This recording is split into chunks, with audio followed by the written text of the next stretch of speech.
was something we had to consider on what obstacles we wanted to take. Our first team ran earlier, so we changed our strategy for this run. We're going to bypass all tasks and just do the obstacles. And what are you most proud of when it comes to your rover?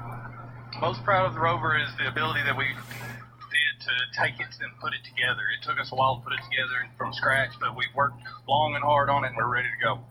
And what are some other things you guys have learned from the first team that went, your Tennessee Tech team too? We learned just what obstacles that we may want to bypass to just give one shot and then just keep going on the course. Also communication with the team. We have communication from the ground to our rover to tell us when to bypass things. That way they can see how we're going, do our time, and communicate with us on the rover. And as for tomorrow, you guys are exploring right now. What do you think some changes might be from now till tomorrow?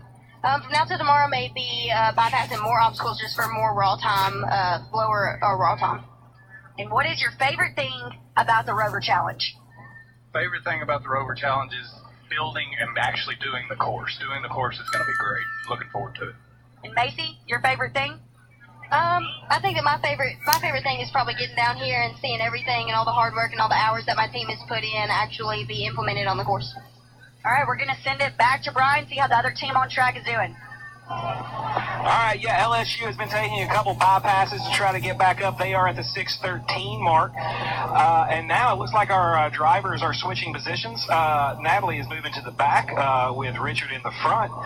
Correction. I was turning around. Natalie is now driving. She's in the front, and Richard has moved to the back. It looks like the chain has come off the front, so they're getting Richard in the back to do the pedaling. Driving with one wheel, 6:34. We've now reset, and we are following Tennessee Tech. Speaking of Tennessee Tech, team number 23, Tyler's going to step in and tell us a little bit about the rover. Tyler?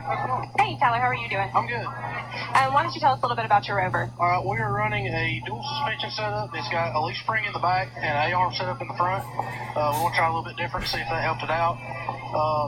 We're doing two-person, straight in line, nothing back-to-back or anything like that. We've got a hinge in the middle with a heim joint. That way it can pivot straight up, and then we pull it down. It's got a sleeve that runs over and a pin that goes through. And does your rover have a nickname? We called it the Barney Buggy because it was supposed to be purple, but we didn't get time to paint it, so that's where we're at. Great. Do y'all have any obstacles that you're looking out for today that you're going to try to dodge? Well, we talked more about what we were going to hit. We want to do the hills. We want to make sure we get through that. We were looking at the crater course, and we're just going to try to go as fast as we can through it. There wasn't really anything we felt like we couldn't do as long as the time allowed it. All right, thanks. So Tennessee Tech has made it successfully through the first two obstacles. They are now making their way over to the crater with ejecta. That has been a little difficult for some of the teams with the more narrow wheels, so we'll see how they approach it. Still moving right along. Lose a little bit of our camera view here. It sounds like over our shoulder maybe LSU is starting to make its way down the home stretch. Tennessee Tech has made it to the craters up and over with no problem whatsoever. So now here's their opportunity to really build up some speed, and you see them kicking those legs as they come around the turn. Now they will head slightly downhill to get ready for the Martian Pit. And they've got a lot of speed. Looks like they're going to be up, and they're right at the top, and they will make it over one of the more difficult obstacles. They're going to take the bypass through the ravine. That means they're also going to bypass obstacle number 2, which is spectrographic analysis.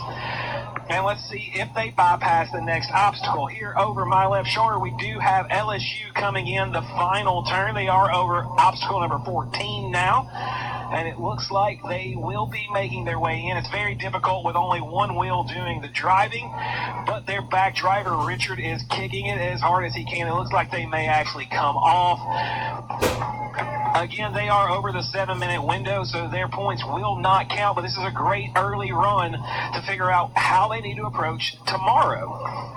They're getting a little bit of help getting pushed to that finish, but it looks like they're going to make it. All right, there we go. Team LSU has made it across the finish line.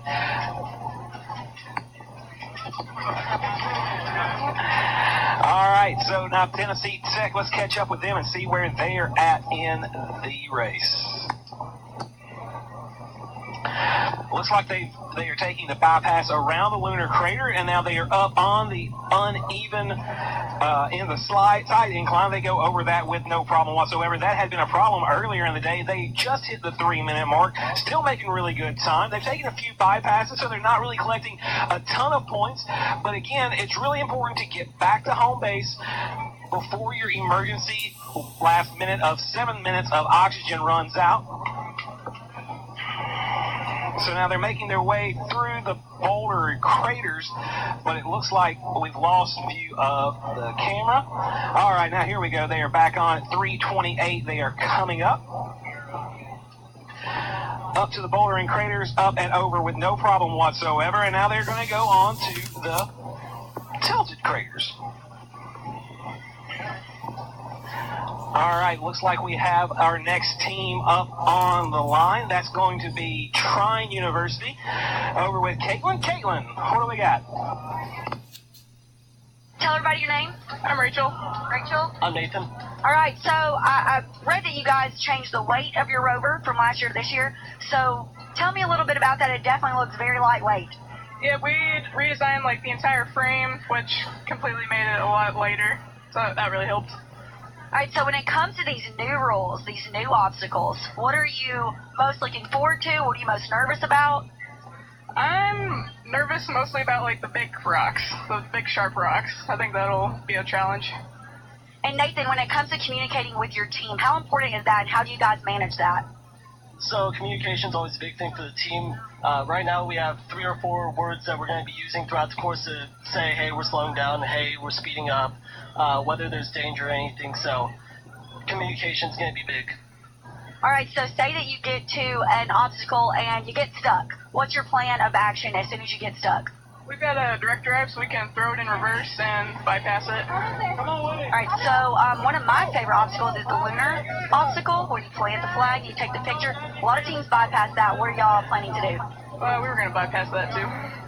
So I guess if I want to see that, I'll have to get out there and do that one myself. But so if you could pick one obstacle to do over and over again, which one would it be?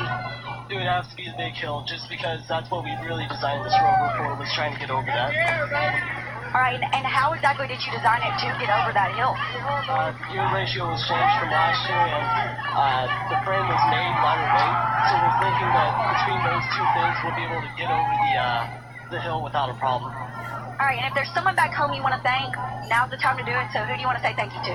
I'd like to say thanks to Mom, Dad, Trine University, Bowen Engineering. You guys all helped us get to this point, so thank you. All right, guys, good luck. We're excited to see y'all race in this year's Rover Challenge. Brian, Morgan, going to throw it back to you guys.